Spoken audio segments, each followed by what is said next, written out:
I'm going to be showing you how to take vital signs. I do this at my nursing home because I'm a CNA, becoming a CMA, and you have to know how to do this.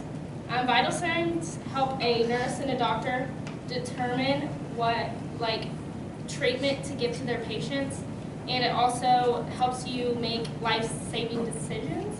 So it's kind of good for everyone to know. I will be showing you how to give respiration or calculate respirations, pulse, and how to do blood pressure. Your respirations are your breathing sounds. So a respiration is counted every time a person breathes in and then out. And so what you do is you watch the person's chest for 30 seconds. And after that, you count that for 30 seconds. And after that 30 seconds, you will multiply that by 2, and that will give you how many breaths they take in a minute. And a normal is 12 to 16 breaths for a person. Next, pulse. To take the pulse, you'll take 2 fingers, and you place it on your brachial artery, which is your thumb side, or your radial artery, sorry, which is your thumb side. Or you can take it in your carotid artery, which is in your neck, and you press down lightly until you feel the light beating. And you will count that for 30 seconds, and after the 30 seconds, you multiply that by 2 also, and that will give you how many beats you have in a minute in your pulse. A normal pulse is 60 to 100 beats. People think 100 is usually high, but it's really not that high.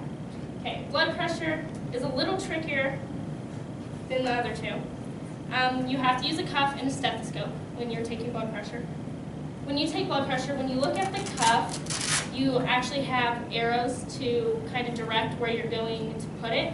And this has to be on your brachial artery, which is right here in your arm. And so you have to have that basically on it, or you're not going to get it. And then you have to have, usually I take this off, it makes it a lot easier. So this goes up to 300, and that's what you look at. And then you will take the stethoscope and you'll put it in your ears. I'm not going to actually take your blood pressure, but you'll put it in your ears and you put the stethoscope on the artery and you press down on it. And that's how you're going to hear the heartbeat.